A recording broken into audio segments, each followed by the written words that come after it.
स्पर्धा परीक्षांमध्ये वेगवेगळ्या विषयावर प्रश्न विचारले जातात। मग गणित, बुद्धिमत्ता, इंग्रजी भाषारलेले असतात की नाही?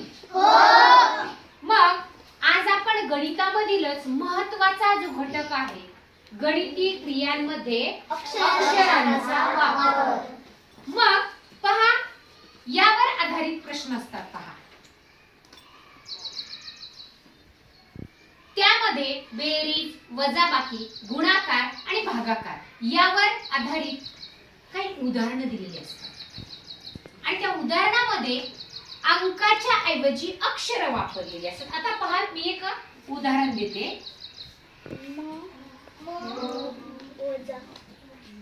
म वजा 17 बरोबर 28, तर म बरोबर किती? नीट पाहायचंय सगळ्यांनी। म वजा 17 बरोबर 28, तर म बरोबर किती? बरोबर आहे। आपल्याला याचा अर्थ कशाची किंमत काढायची? म ची किंमत काढायची। मग आता काय बरं करणार आपण? काय करणार आपण म ची किंमत काढण्यासाठी? सांगा। याच्यासाठी सोपी युक्ती करायची। जेव्हा आता इथे सांगा, इथे कोणती क्रिया केलेली आहे? वजाबाकी केलेली आहे। आपण इतकं शोधत नाही त्याची की आता कोणत्या संख्येमधून 17 वजा केले म्हणजे 28 येईल। वजाबाकीच्या विरुद्ध क्रिया कोणती आहे बरं? बेरीज। गुणाकाराच्या विरुद्ध क्रिया भागाकार। बेरजेच्या विरुद्ध क्रिया वजाबाकी। मग आता इथे वजाचं चिन्ह आहे की नाही, म्हणजे इथं आहे वजाबाकी केलेली। वजाबाकीच्या विरुद्ध क्रिया कोणती? बेरीज। मग काय करायचं? या दोन अंकाची बेरीज करायची। चला 28 अधिक 17, 8 मध्ये 7 मिळवले येतात 15, 5 1 2 1 3 4 45, म्हणजे आपलं उत्तर असणार आहे इथे 45। आहे की नाही सोपं? आता आपण परत ताळा पाहायचा। 45 वजा 17 करून बघू, बरोबर 28 उरले पाहिजे।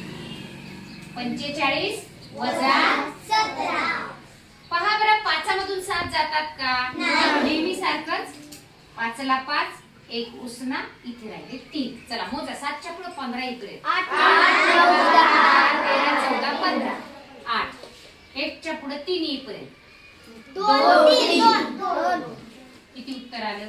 28। बरोबर आहे। म्हणजे दिलेल्या उदाहरणामध्ये जी क्रिया दिलेली आहे, इथं वजाबाकीची क्रिया दिली आहे, मग आपण उत्तर काढण्यासाठी बेरजेची क्रिया करायची आणि उत्तर शोधायचं।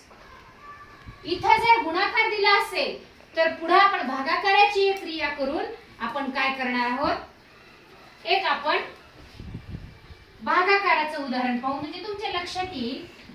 बरोबर 27, तर त ची किंमत किती किंवा त बरोबर किती? आता इथं कोणती क्रिया दिली?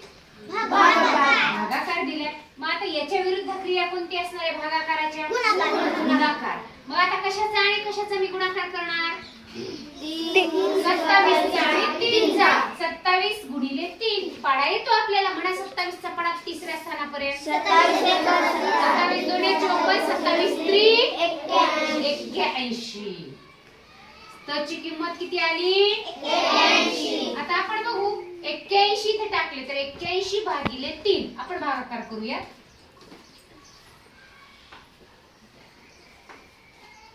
81 भागिले 3 बरोबर आहे? चला 3 पेक्षा 8 मोठे का लहान आहेत? मोठे। मग एका अंकाला भाग द्यायचा का दोन्हीला द्यायचा? एकाला। चला म्हणा 3 दुणे 6, 8 मधून 6 गेले 2, लक्ष आहे ना सगळ्यांचं? वरून घेतला 1। चला 3 ने 21 ला भाग द्या। 3 7 21, म्हणजे हा निशेष भागाकार आहे। किती उत्तर आलं आपलं? 17। म्हणजे या ठिकाणी किती ठेवावे लागतील आपल्याला? 81 भागिले 3 केलं तर उत्तर आलं 27. काय केलं आपण?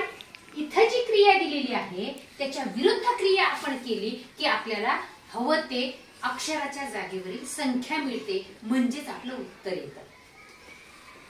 अशा अनेक उदाहरणं आपल्याला परीक्षेमध्ये, या स्पर्धा परीक्षेमध्ये विचारले जातात. आणि याला आपण या पद्धतीने जर क्लुप्ती, आपण तिथं पर्याय, तिथे 4 पर्याय दिलेले असतात, त्या 4 पर्यायापैकी एक जरी इथे ठेवून पाहिलं तरी उत्तर येतं. पण 4ही संख्या ठेवून भागाकार करायला वेळ लागणार ना, त्यापेक्षा पटकन विरुद्ध क्रिया केली की तेच उत्तर पर्याय कुठं आहे आणि त्या पर्यायामधील अचूक उत्तर शोधायला सोपं होतं.